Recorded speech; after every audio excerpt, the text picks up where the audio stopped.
Update. Am I the a-hole for preventing husband from taking in nephews? Original post. My husband, 32 male, and I, 28 female, have been married for 2 years and together for 5. Until now, I would have said that we had a perfect relationship. But right now it seems like that's over, and I'm not sure who the a-hole is, if anyone. I grew up in a really bad abusive and neglectful situation. I've been to therapy and done the work, but there are still some issues that are just going to be permanent, I think. The two relevant here are that I need to have a calm, safe living space that is mine to function, and I do not do well around children. I don't hate children, but I was forced into raising 7 siblings and step-siblings when I was still a kid myself, and I will never be responsible for another kid for as long as I live. I've had my tubes removed to make absolutely sure there will never be an oops. My husband has known this since the beginning and also does not want children. His family situation is also not great, but he's still involved with them, mostly for his mom and nephew's sake. About a month ago, sister-in-law was murdered by her ex, who unalived himself as well. The boys were visiting mother-in-law, so thankfully they weren't in the house when it happened. Otherwise, I think they would be gone too. It's horrific. Mother-in-law, the boys, and my husband are devastated. Sister-in-law was not my favorite person in the world. She had a lot of the same traits my abusers had. But nobody deserves that, and I'm trying to be supportive of their grief. The problem is that there's nowhere for the boys to go. They were staying with mother-in-law, but her health is so poor that DHR decided she's not stable enough to have custody. Their father's family doesn't have anything to do with them, which is a long story by itself. My husband has a younger brother, but he has substance use issues and isn't in a good place to take on 2 kids. That leaves my husband and me as the only real family placement option. My husband isn't thrilled about bringing kids into this situation, but he feels like he has to keep them out of foster care, which I understand. Here's the problem. I absolutely do not want these kids living under the same roof as me. It's a PTSD trigger, but also they are understandably, for their situation, not the best behaved kids to start with. Add some hella trauma onto that, and those kids are going to need a lot of help. My husband swears that he will do everything for them, but I think he's being unrealistic. We got into a really nasty argument about it, and he said that this is a make or break moment for the marriage, because he's not backing down and he'll take the kids and divorce me if he has to. Our house was mine before we got married. I inherited it from my grandmother. I insisted on a prenup to protect it when we got married. My husband has a health issue that makes full-time work difficult, and he struggled at the best of times before we got married. If we split up, his chances of finding an affordable place to live nearby in the current market are not good. He's not quite disabled enough to receive disability. Frankly, if I and the house weren't part of the bargain, I'm not sure that DHR would place the kids with him. Where I might be the a-hole is that after he threw the D word at me, I told him that in that case he would need to move out of my house because he would no longer be welcome, go back to working full-time because I wouldn't be bankrolling an ex, and good luck taking care of 2 traumatized kids with his health, much lower income, and without stable housing. I think it hadn't occurred to him just how much he would lose access to, because we've always just shared without thinking about it. He's not speaking to me right now, and mother-in-law called and read me the riot act for financial abuse and abandoning family. I feel for the nephews, I really do, but I am not the person those kids need right now, and I feel like I was really clear from the very beginning that I would never be okay taking care of kids or living with them. I think we're cooked either way at this point, but am I the a-hole? Now for the top comments before reading the updates. It seems obvious to me that your husband should take the boys and go live with your mother-in-law. The 2 of them will be able to take care of the boys between them. They can supplement each other's incomes, and the kids will be safe. He's the one that brought up the D word. In your position, I would immediately speak with a divorce attorney and find out what your rights and responsibilities will be. Depending on where you live, you may have to pay a few years of alimony. But perhaps not, because he's the one leaving. But it is essential to know your rights. Either way, whether you cave and take the kids in, or he moves out, or the kids go into CPS custody, this marriage is probably done. Husband also needs to look into survivors' benefits for the children. Not the a-hole. The whole thing sucks and is very sad. You knew your limitations and made them clear to others. You can't be expected to move out of your own house. Could your husband move in with mother-in-law? Would her insurance cover some home care or compensate your husband for her care? I'm looking into that actually, because even if we split up, I don't want him to suffer.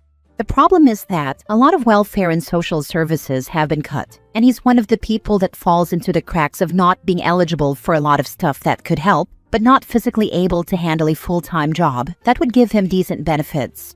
I have a social worker friend that I asked to look into what additional benefits they might be able to get, and whether it would hurt mother-in-law's benefits if my husband were living with her.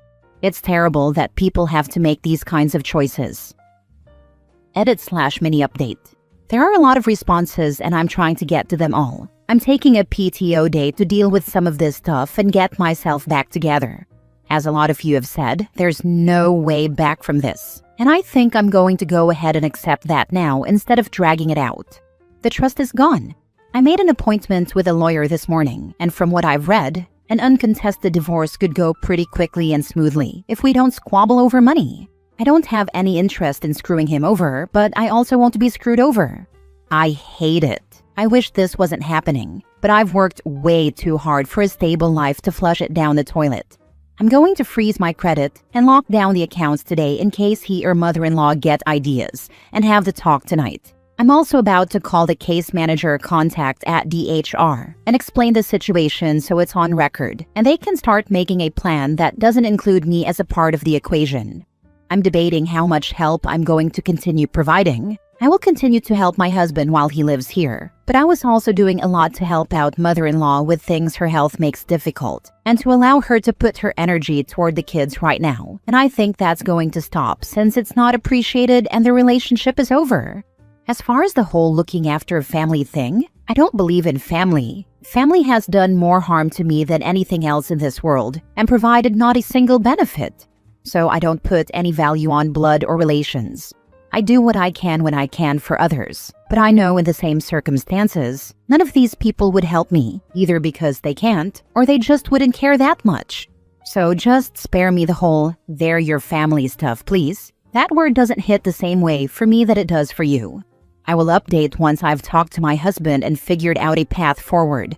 Thanks for the input, even if some of you think I'm a monster. Now for the first full update. Now he doesn't want to divorce and wants to figure something out. Of course, the stress of the whole situation is pushing him into a flare, so I'm giving him some grace, but I told him that we won't go back to exactly the way things were before the D word now, no matter what happens. I don't trust him. He needs to sit down with a social worker, look at the facts, and make a call on his own. I have the lawyer's recommendations for an amicable divorce filing we can discuss if he decides on that route. His mom said some unforgivable things in her little tirade, so the things I was doing to help her stop. Whatever happens, I will make sure he has health insurance until he can make other arrangements. I would be willing to discuss all of this in counseling with him while we try to sort it out. But for now, one of us is moving into the spare room or he can go stay with his mom. He's upset but agreed.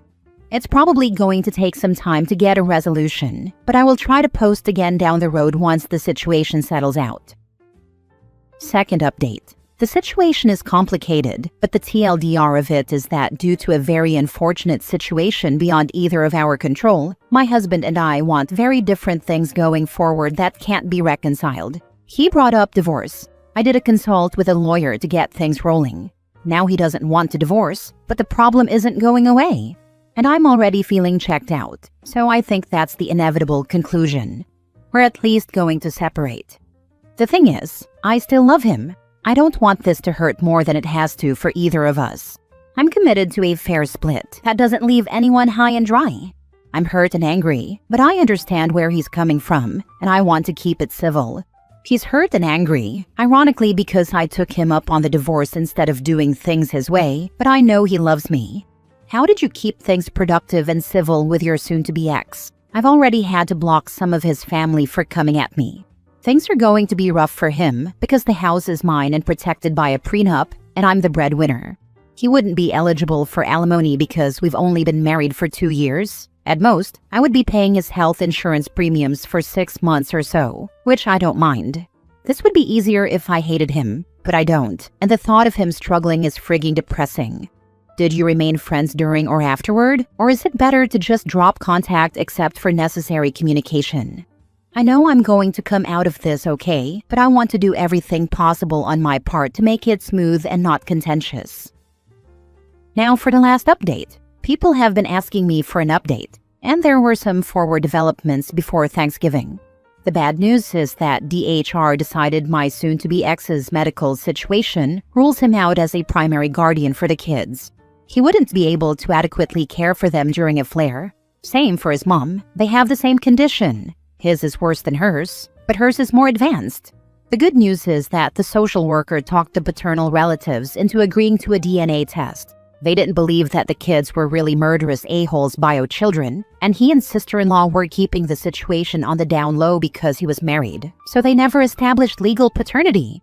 DNA was a match, so the grandparents on that side are taking the kids.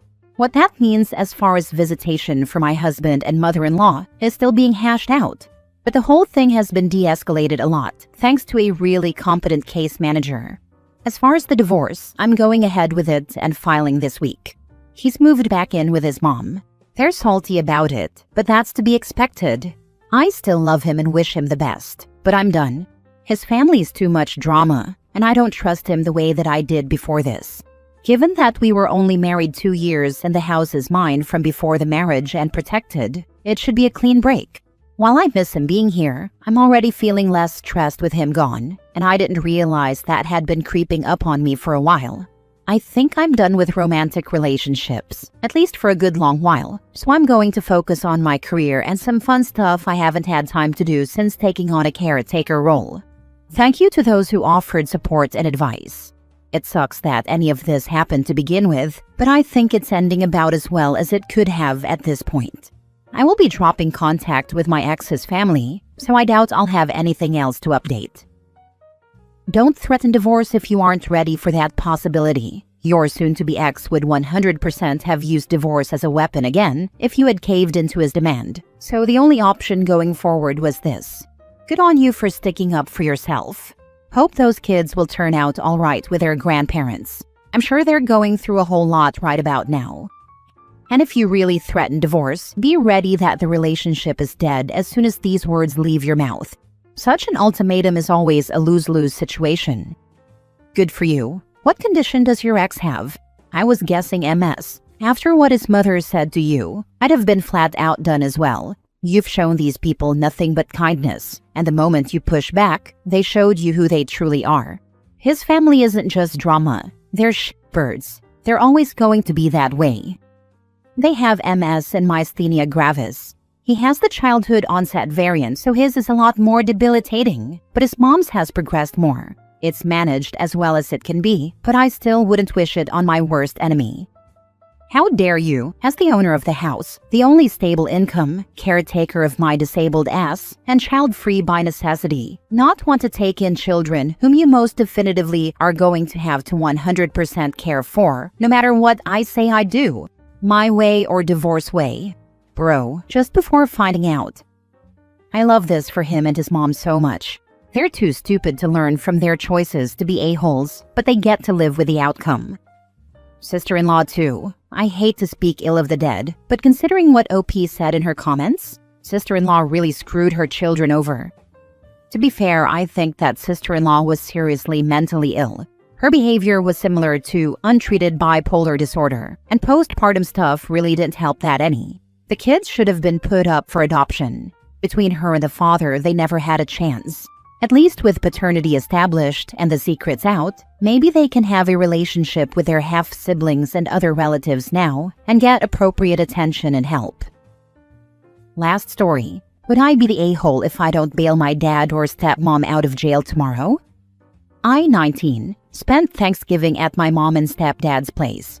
At around 7 p.m., I got a call from my stepmom asking me to come over because the police were at their place and it was an emergency.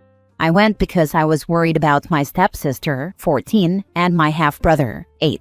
My dad and stepmom were both under arrest when I arrived. The police asked my dad and stepmom if I had permission to take the kids.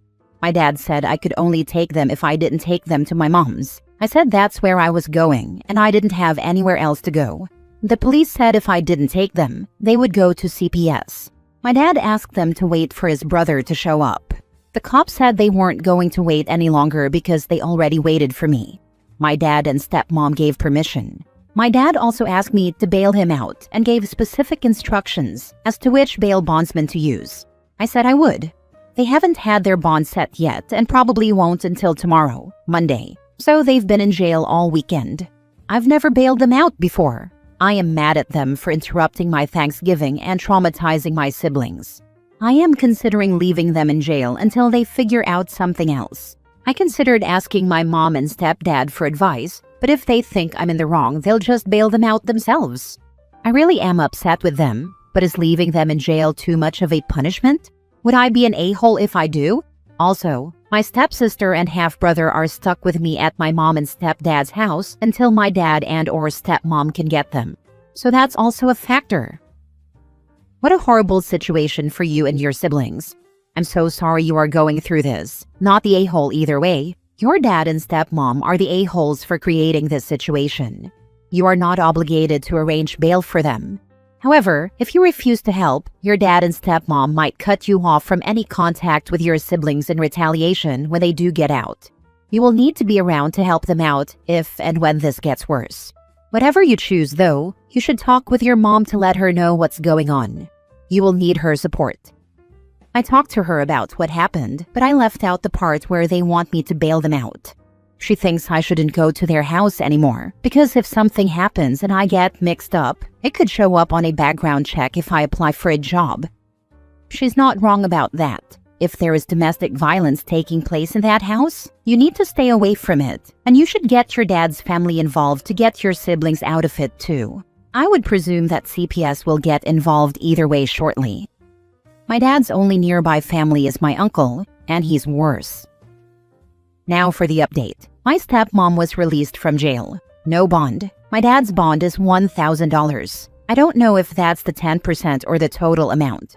So my stepmom will be able to pick the kids up from school. When I get out of class, I'll take their stuff back over to them. Since the kids are fine, I consider dad's bail not my responsibility. His wife can take care of it or not at her own discretion.